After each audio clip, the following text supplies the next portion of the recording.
Hi there, everyone. It's 4 o'clock in New York. At this very moment, Donald Trump's political career is spoiling faster than a box of Trump steaks left out in the sun. A brand new poll shows record levels of disapproval for the job that Donald Trump is doing as president, with key parts of his political coalition now completely turning on him. A poll from the Washington Post, ABC News, and Ipsos shows that just 37% of voters approve of the job that Donald Trump is doing as president. 62% of them disapprove. Washington Post adds this, quote, his ratings among Republican-leaning independents have reached a new low of 56%. His approval rating stands at 25% among independents overall. One former Trump ally turned critic, the former Congresswoman Marjorie Taylor Greene, puts it like this, quote, MAGA is dead. Watch. Today, we're in a time where many Americans are realizing MAGA is dead. And do you want to know who took the actions to kill MAGA? It was the creator and the founder himself, Donald Trump. When we campaigned on lowering inflation and reducing gas prices and caring about domestic issues that matter to Americans, the White House front door became a revolving door to foreign leaders, not to Americans, and not to industry leaders and those involved in working on the domestic solutions that Americans needed. So the issues Marjorie Taylor Greene is talking about there, inflation and the cost of everything, that has become Donald Trump's biggest political albatross right now. 23% of Americans approve of Donald Trump's handling of the cost of living. In that Washington Post, ABC News, Ipsos poll, a whopping 76% disapprove. Pollster and publisher of The Bulwark, Sarah Longwell, told me in this week's episode of The Best People that voters right now do not like what they're seeing, and they know exactly who's to blame for it. Watch. Number one, everybody thinks the state of the country is bad, which is why right track, wrong track is so low. These guys reinforce that with their everything's terrible. And then they immediately go to how expensive things are and how the war in Iran is raising them, how tariffs are raising them. And this is one of the reasons that Trump's numbers are starting to fall, and where the objective reality kicks in is that people know that the tariffs are Trump's. People know that the Iran war is Trump's. They don't think it's Congress. They don't think it's somebody else. They know Trump is doing it, that he made the call to do it, and that it is raising their prices, and that is what they are mad about. Meanwhile, there is brand new reporting on how big parts of Trump's coalition, the parts that provided the money and the volunteers and the support for Donald Trump to win the Republican nomination 3 times and prevail in the general election twice, are also souring on the job Donald Trump is doing as president. Look at this headline in the Wall Street Journal. The anti-abortion movement is turning on Trump.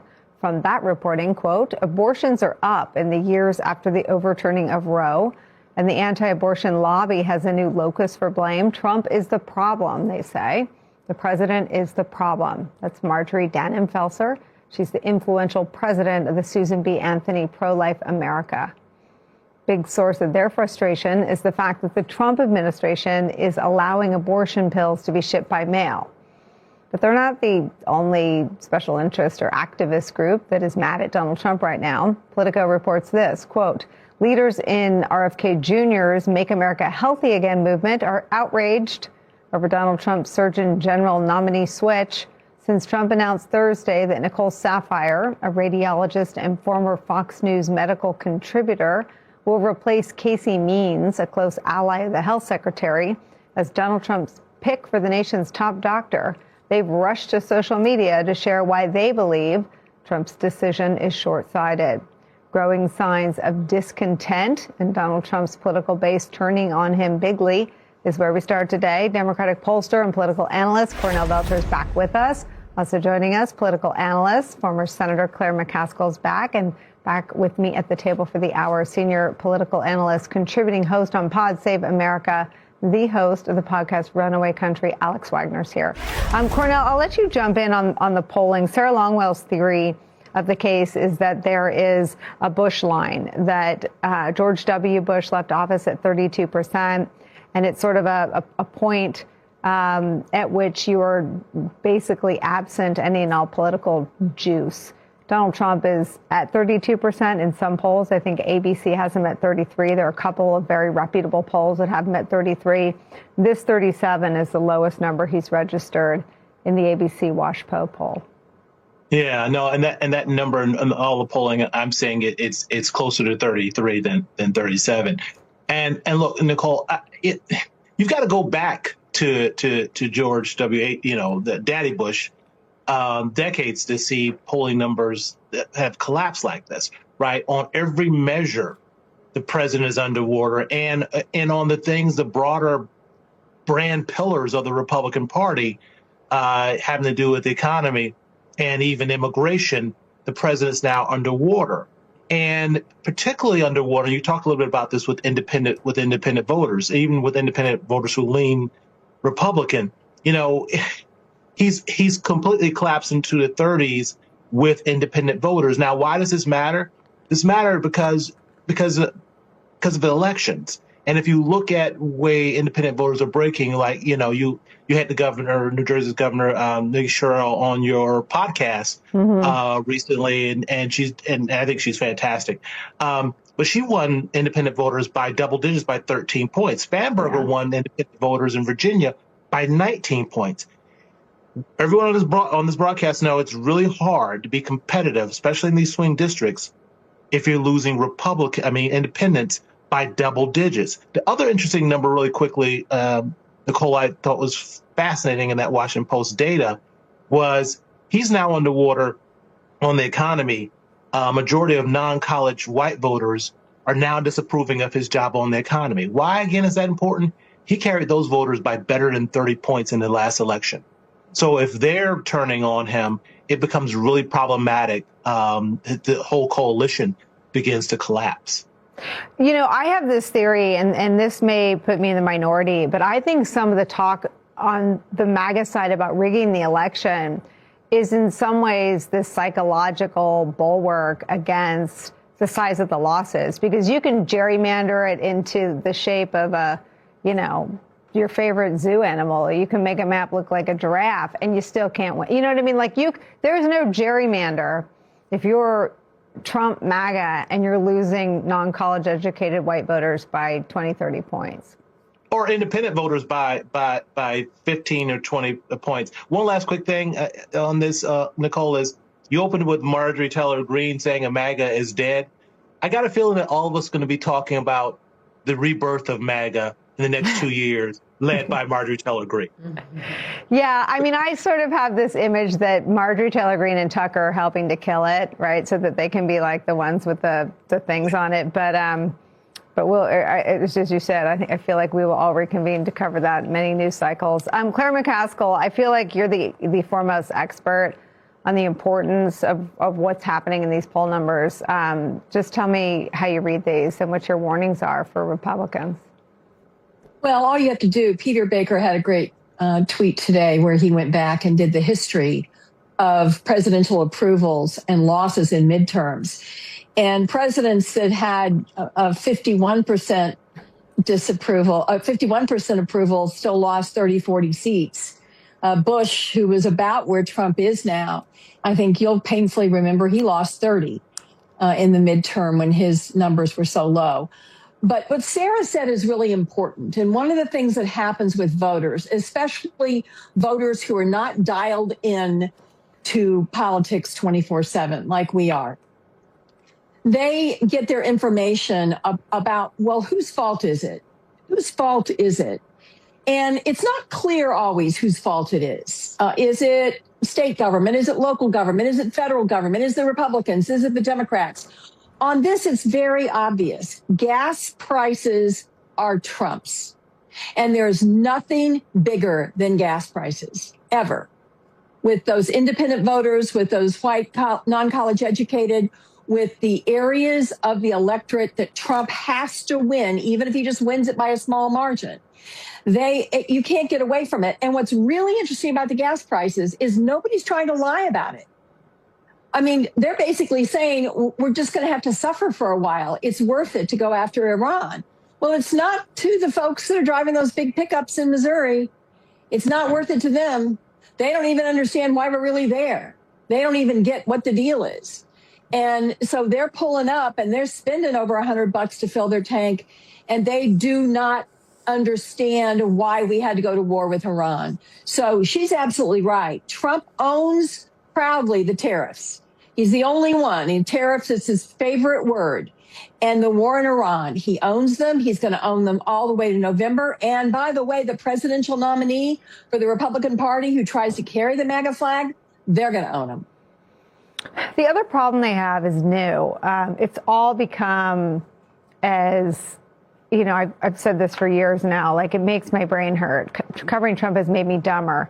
You now have the MAGA coalition saying the same thing, right? So you've got Joe Rogan and Tim Dillon echoing that message. Here's right-wing MAGA adjacent podcaster. I don't even know if he'll own that title, but that's how I view him. This is Tim Dillon.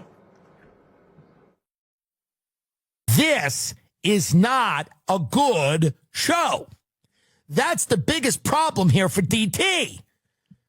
This is not a good show, and he knows it. He knows this is not a good show. Trump is well aware of why he is the president. He knows this country better than most people, maybe anyone. And it's not a nice thing. This is the opposite of great TV. It isn't exciting. It's not nearly as engaging as it needs to be. So what you have is a bunch of people that are checking out, which he doesn't like. They're tuning out. They're turning it off. And so when they turn it off, you got to remember, they go out into the world. The gas prices are high. The food prices are high. Why? This war. But they're not watching his show anymore. So I don't know Tim Dillon, and I don't want to give him too much credit, but I don't want to take any credit away from him either. It is one of the more astute articulations of what's going on. So it's not a good show, and when they turn it off, the bad show, you got to remember they go out into the world. The gas prices are high. The food prices are high. Why? This effing war. But they're not watching his show anymore. Makes me rethink my podcast. You know, I'm MAGA podcast curious. The best people needs to get maybe some a worse people like Summer Series. Someone please make Tim Dillon into a GIF and send it to me on the internet, because he speaks for all of us. It's not a good show. Yeah. I mean, I would argue it's hard to separate the show from reality. What is real in that? But not metaphor? for that base. It's not hard for them. They have conflated the two for years. Well, right. And I think, it's almost like he's trying to betray the people that put him in office. Yeah. Like you touched on the Maha Make America Healthy Again crew. Like, he appointed, he brings Robert F. Kennedy Jr. in, and like no more than 5 minutes after he becomes part of Trump's cabinet, he's sitting on Air Force One eating a Happy Meal or whatever it was, like a Big Mac. And that was the leading indicator that like the promises of making America healthy again were maybe not going to come to fruition. Yes. Like literally with Kennedy installed and Trump as president, they're increasing domestic production of glyphosate, which is the weed killer Roundup, which causes cancer. We know this because Robert F. Kennedy Jr. settled a major lawsuit against the makers of glyphosate, right? That betrayal is explicit, but it touches every part of the coalition. I mean, you focus, I think, rightly on the cost of living in America. 23% of the country approves of his job on that. I mean, that to me that's deathly for midterms. But then you combine it's like the Mar-a-Lago members are the only ones happy. I mean, who right? even are they the cabinet members? They're just people on the payroll, is my assumption. They're the billionaires. But maybe. it is. I mean, and when he creates a crisis, there is no thinking towards how to manage that crisis. I mean, they're still on one hand denying that gas prices are going to remain elevated. They're not giving any strategy for the reason other than the American people wanted this, which the American people know they didn't. They're not even trying to triage, and then they continue betraying these core coalitions, whether it's the Maha Moms or whether it's, the anti-abortion crew that wanted the FDA to outlaw mifepristone, and lo and behold, they approved a generic version of it. The betrayal is systematic, and it is all encompassing.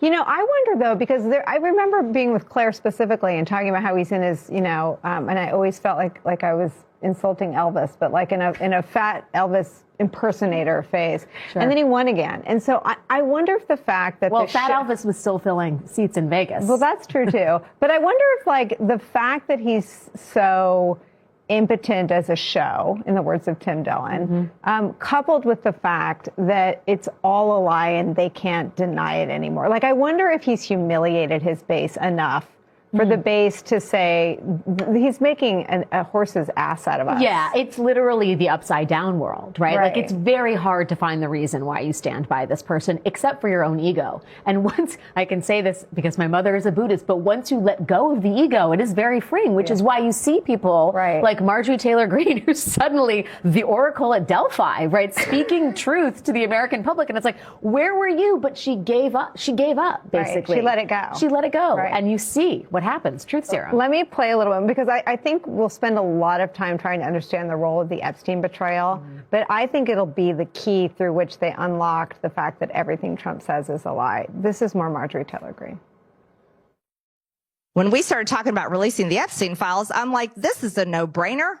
President Trump will just roll them out on a big cart himself. He told everybody, don't release the Epstein files. So we persisted because that's what we promised. That's what we campaigned on, transparency and accountability, especially to pedophiles. How is that complicated? So it got to be such a gigantic amount of resistance coming from the president and the speaker and everyone, the DOJ. I said, fine, I'll do the unthinkable. I'll go over there and I'll sign my name on a discharge petition that all the Democrats are signing their name on. Talk about crossing the aisle, me, a general in the MAGA army, crossing over to sign my name with a bunch of Democrats. He said his friends would get hurt if we released the Epstein files. He said, Marjorie, these are good people. These are people you know at Mar-a-Lago. People in Palm Beach, they're going to get hurt by this. And I said, Mr. President, people have been hurt. These women have been hurt. I said, have you talked to them? I said, you should talk to them. You should have them in the Oval Office, Mr. President. You have everybody in the Oval Office. You have sports teams. You have world leaders. You have al-Qaeda terrorists that are now leading Syria. You have Mamdani. I mean, you have everybody in the Oval Office. Surely you can have these women who were raped as teenagers. Talk to them. I talk to them all the time. As a matter of fact, many of them voted for you. That's what I told them. They voted for you. Epstein victims voted for Donald Trump. And he wouldn't have anything to do with them. I could do 2 hours on that speech, but Claire, you have al-Qaeda terrorists that are now leading Syria. You have Mamdani. I mean, you have everybody in the Oval Office. Surely you can have these women who were raped as teenagers. Yeah, she's, you got to give her credit. She's a pretty good communicator. And she's hitting all the notes. And frankly, she's hitting them really well. I don't know what the future holds. Cornell made a prediction that we'll be covering her in the next 2 years. That may be true. But what's really interesting about this is his inability to see the Epstein victims as folks he needed to listen to and lift up. He is so out of touch at this point. I don't think we've ever had a president this out of touch, because he has a moment here where he knows he's doing poorly and he's not turning to things that will help him. Instead, he's fixated on the ballroom, on the arch, on his name on battleships, on the color of the reflecting pool, on his name on buildings, on posters where he looks mean and cool up in federal government buildings, the new airplane. All of the stuff he's focused on just underlines with an exclamation point how out of touch he is and makes him more and more and more unpopular. It is really interesting. He's in a hole and he just keeps digging. What's also interesting is that if you were talking about a child, you would name the same list: his buildings, his arch, his like Lego structure. I mean, it's increasingly the things that he's doing instead of running the country or trying to articulate a rationale for the war or trying to fix the economy are nonsense. They're carrying around a little crumpled up picture of a gold ballroom. All right, no one's going anywhere. There's much more on all of this. Also ahead for us, Democrats on Capitol Hill are committed to fighting for those women that Marjorie Taylor Greene was talking about, the survivors of Jeffrey Epstein and Ghislaine Maxwell's abuse, and they plan to press the case with them and for them in Donald Trump's backyard of Palm Beach, Florida. Congressman Robert Garcia will be leading the charge there, and he joins us to talk about that. Also ahead, we'll talk more about the political reckoning Donald Trump is facing in November and the dangers of his desperate attempts to cling to power with one of his earliest and loudest critics on the planet, the former Congressman Adam Kinzinger. He joins us coming up. Also later in the show, with the backlash to billionaire Jeff Bezos and his wife, the new sponsors of the celebrity-packed Met Gala. That says about Trump and the fight to protect democracy. All those stories and much more when Deadline White House continues after a quick break. Don't go anywhere. If you give a message about this war in Iran right now, do you support the fact that we got involved militarily? No, I kind of equate it with the Vietnam War and the Iraq War. I think a lot of us don't even know what's going on and why we're over there. Same thing with Vietnam. They didn't know why they went to Vietnam.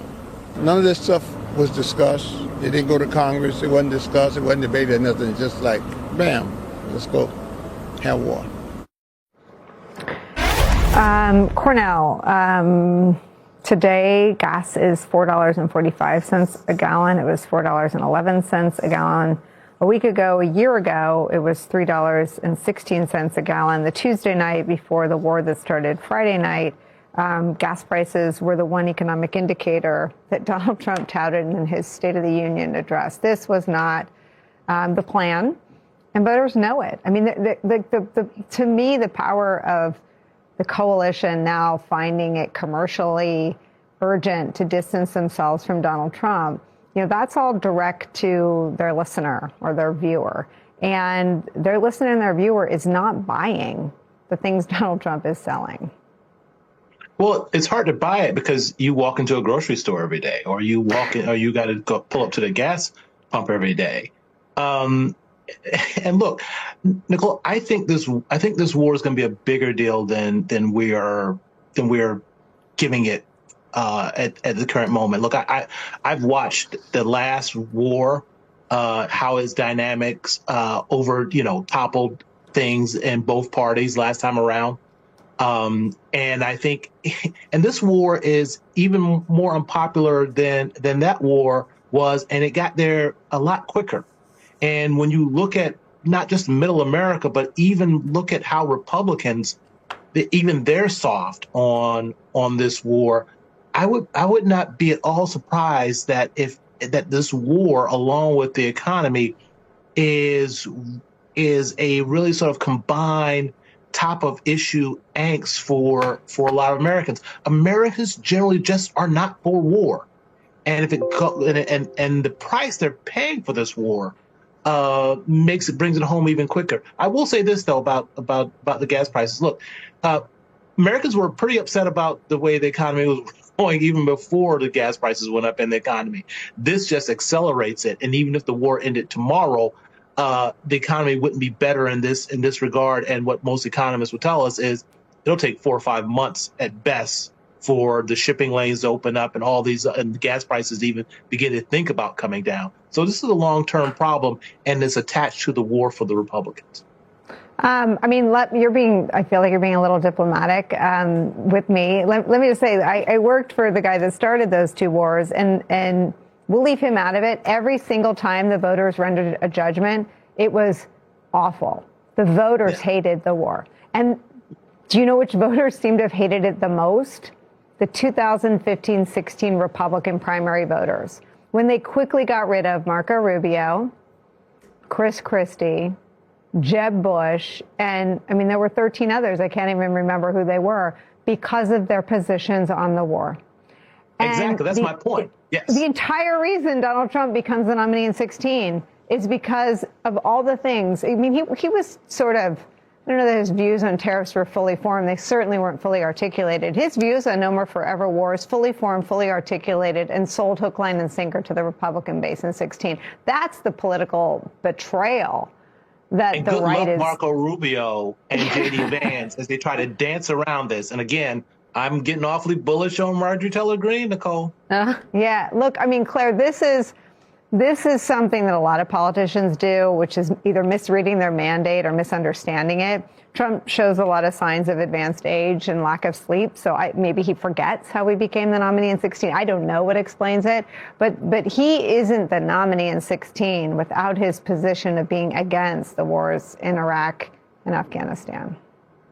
That's absolutely true. And part of this is his personality disorder. Good presidents have a broad circle that they listen to. Good presidents have people in the room that disagree with them. Good presidents listen to others' point of view, especially on something like going to war. This was a very, very small circle. He had Pete Hegseth, who's a weekend TV broadcaster, and who wants to play tough guy like he's in a video game. He had Lindsey Graham, God love him, and he had Bibi Netanyahu. That was it. That was his circle of advisors that said, go do this. And because he was so taken with the power he had to do it, he doesn't think about the consequences. It went well in Venezuela. So, okay, let's just go do this thing. And now he is stuck with it. And frankly, the Iranian government is really, even though they have suffered incalculable losses, they are making them look bad. They are making the president of the United States look bad right now because this hasn't been simple. It hasn't been easy. And Americans are paying the price for it with much higher cost of goods and services. And he's never tried to tell a story to the country. Like, he's never tried to sustain a single news cycle articulating a rationale for being there. Cornell and Claire, thank you both so much for starting us off today. Alex sticks around with me after the break. We welcome Congressman Robert Garcia. We have a lot to talk to him about, including how he and the Oversight Committee plan to continue pushing for justice for the Jeffrey Epstein survivors. Quick break. We'll be right back.